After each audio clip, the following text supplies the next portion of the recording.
সুপ্রিয় শিক্ষার্থীরা, আজকে আমরা সপ্তম শ্রেণীর তথ্য ও যোগাযোগ প্রযুক্তি এই বইয়ের প্রথম যে অধ্যায়টা আছে, আমরা এই অধ্যায়টার যে দলগত কাজগুলো দেয়া আছে এগুলোর সমাধান দেখব এবং অনুশীলনী যে প্রশ্নগুলো দেয়া আছে এগুলোরও সমাধান দেখব।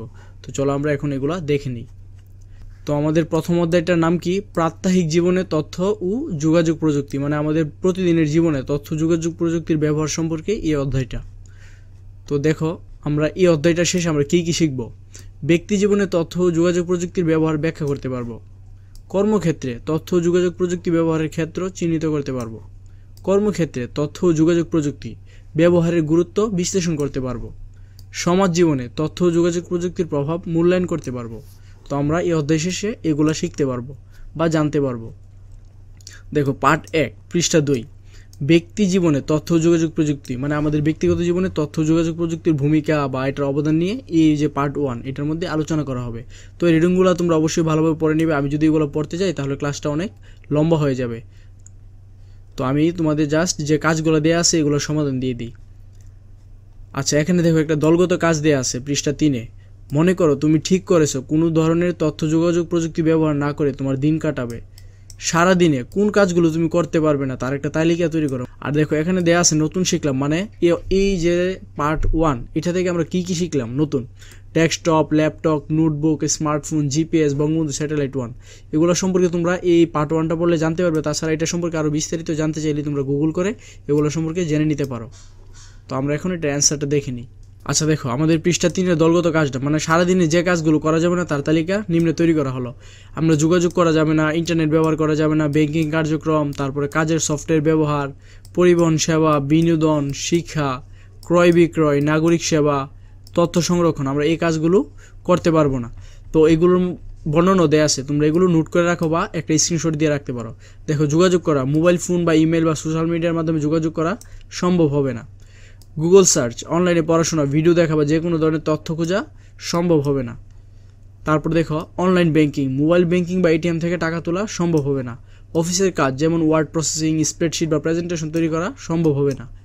তারপর অনলাইনে রাইড শেয়ারিং অ্যাপ যেমন উবার বা পাঠাও ব্যবহার করে পরিবহন সুবিধা নেওয়া যাবে না। তো এগুলো তোমরা অবশ্যই স্ক্রিনশট দিয়ে রাখো। টিভি দেখা, ইউটিউব বা কোনো ভিডিও গেম খেলা সম্ভব হবে না। অনলাইনে ক্লাস করা, ভিডিও লেকচার দেখা বা ইবুক পড়া সম্ভব হবে না। ক্রয় বিক্রয়, অনলাইনে কেনাকাটা যেমন অ্যামাজন বা দারাজ বা ই কমার্সের যে কোনো সাইট থেকে কি পণ্য কেনা বা বেচা সম্ভব হবে না। অনলাইনে টিকিট কাটার মতো সেবা যেমন ট্রেন বা বিমানের টিকিট কাটা কি সম্ভব হবে না। তথ্য সংরক্ষণ, ড্রাইভ বা ক্লাউড বা হার্ড ডিস্কে কোনো তথ্য সংরক্ষণ করা সম্ভব হবে না। তো আরও আছে, এর মধ্যে আমি তোমাদের জাস্ট 10টা দিছি আর কি। তো তোমরা যখন এগুলো সম্পর্কে জানবা তো তোমরা আরও পয়েন্ট অ্যাড করতে পারবা। তো আমি তোমাদের সুযোগ দিচ্ছি, তোমরা একটা স্ক্রিনশট নিয়ে নাও।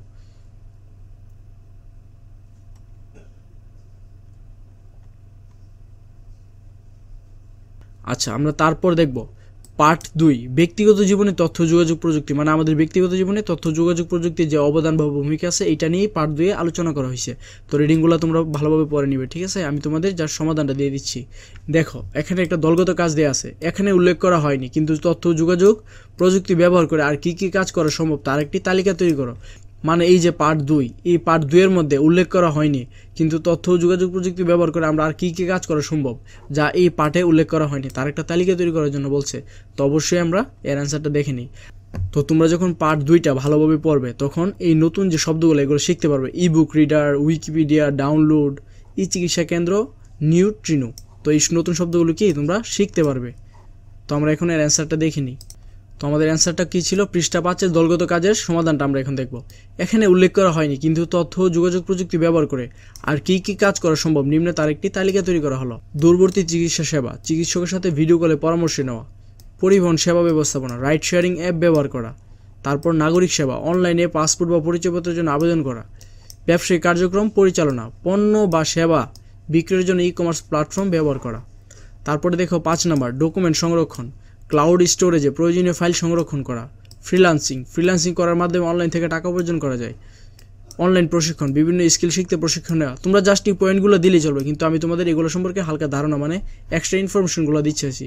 নাগরিক সেবার মধ্যে কি কি বৈশিষ্ট্য আছে এর মধ্যে আমি একটা দিয়ে দিলাম, যেমন অনলাইনে পাসপোর্ট পরিচয়পত্রের জন্য আবেদন করা। তো জাস্ট তোমরা এই পয়েন্টগুলো লিখলেই চলবে।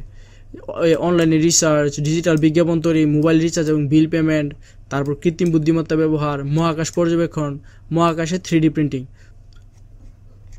তো দলগত কাজ যে 5 এটার মধ্যে উল্লেখ করা হয়নি, তো তথ্য ও যোগাযোগ প্রযুক্তি ব্যবহার করে আমরা এই কাজগুলো করতে পারবো। আরও কাজ আছে, জাস্ট আমি এই 13টা পয়েন্টই তোমাদের দিছি, তো তোমরা যখন এটা পড়বে তোমরা আরও পয়েন্ট অ্যাড করতে পারবে। আচ্ছা, তারপর দেখো পার্ট 3 কর্মক্ষেত্রে তথ্য ও যোগাযোগ প্রযুক্তি। তো অবশ্যই তোমরা এটা পড়ে নিবে। আমরা এখন এটার যে দলগত কাজ, তোমাদের স্কুলের অফিসকে কাগজবিহীন অফিসে রূপান্তর করতে হলে কি কি কাজ করতে হবে গুছিয়ে লেখো। তো এই যে দলগত কাজটা, এটা আমরা এখন এটার সমাধানটা দেখে নেব। দেখো পৃষ্ঠা 6 দলগত কাজ ছিল, আমাদের স্কুলের অফিসকে কাগজবিহীন অফিসে রূপান্তর করতে হলে যে যে কাজ করতে হবে নিম্নে তা গুছিয়ে লেখা হলো।